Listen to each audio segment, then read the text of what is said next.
Assalamualaikum warahmatullahi wabarakatuh. Perkenalkan, nama saya Ferry Rawan dari kelas manajemen gabungan.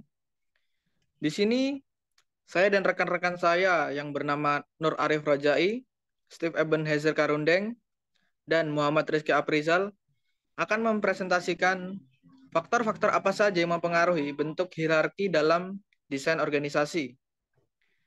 Hierarki sendiri dalam desain organisasi adalah sebuah struktur penting yang mempengaruhi keberhasilan sebuah perusahaan. Berikut adalah beberapa faktor yang perlu diperhatikan dalam membuat hierarki yang tepat, yang akan disampaikan oleh Nur Arif Rajai. Oke, terima kasih Feriawan. Kali ini saya akan membacakan mengenai faktor-faktor mempengaruhi hierarki organisasi. Itu ada beberapa. Yang pertama itu mengenai ukuran organisasi, yang dimana semakin besar organisasi akan semakin kompleks dan lebih tinggi tingkat hierarkinya. Dan perlu dibuat untuk semakin banyak karyawan dan tugas yang akan perlu dikelola. Untuk yang kedua yaitu jenis industri atau sektor, di mana tingkat persaingan itu sendiri di industri yang tinggi dan berkembang pesat memerlukan hierarki yang lebih cukup untuk mencapai tujuan. Sementara industri yang memfokuskan pada inovasi memilih struktur yang lebih datar. Yang ketiga itu ada kebutuhan komunikasi organisasi, yang dimana tingkat hierarkinya yang tinggi dapat memperlambat arus komunikasi antara karyawan dan membuat perusahaan pelambat menanggapi perubahan dan peluang baru yang akan datang.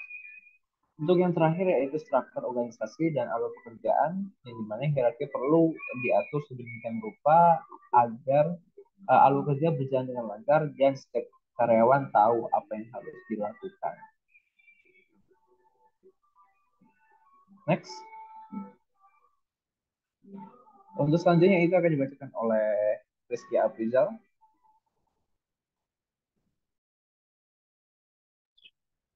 Peran kepemimpinan dalam bentuk hierarki.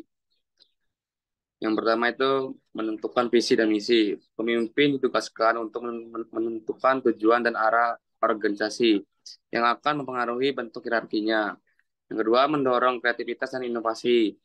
Kepemimpinan yang inklusif dan mendorong kreativitas dapat menghasilkan struktur yang lebih datar, yang memungkinkan untuk lebih banyak kolaborasi dan inovasi. Yang ketiga, membagi tugas dan wewenang. Pemimpin yang harus memastikan bahwa struktur organisasi memungkinkan tugas dan tanggung jawab dibagi dengan efektif, sehingga karyawan merasa dihargai dan produktivitas dapat ditingkatkan. Next.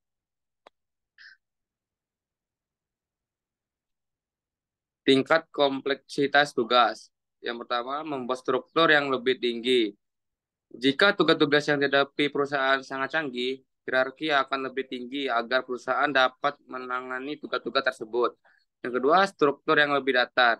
Jika tugas-tugas yang dilakukan relatif sederhana, hierarki yang lebih datar mungkin cukup. Ini dapat memberikan ruang untuk lebih banyak fleksibilitas dan kreativitas. Dan terakhir, menjaga keseimbangan. Penting untuk menemukan keseimbangan sehingga struktur organisasi tidak terlalu rumit atau terlalu ramping dan dapat menangani tugas-tugas yang perusahaan hadapi dengan efektif. Next yang akan dibacakan oleh Steve Eben.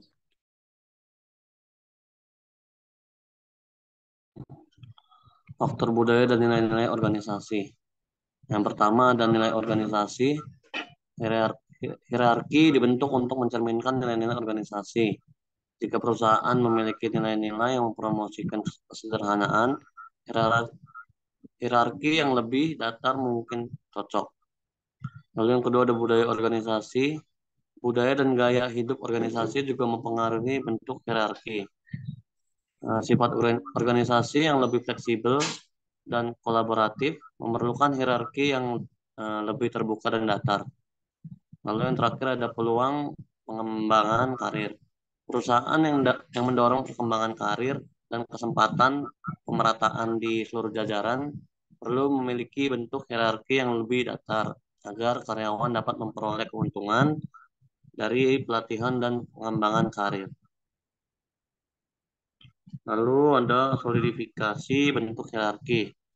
Bentuk hierarki organisasi harus disusun dengan mendasarkan pada berbagai faktor seperti struktur organisasi, kompleksitas tugas, kebutuhan komunikasi, organisasi, dan nilai-nilai perusahaan. Dengan cara ini, kita dapat membuat organisasi yang dapat beradaptasi dan berkembang sesuai kebutuhan pekerjaan dan pasar.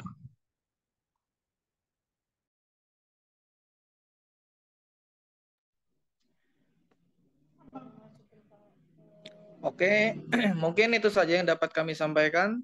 Saya akhiri. Wassalamualaikum warahmatullahi wabarakatuh.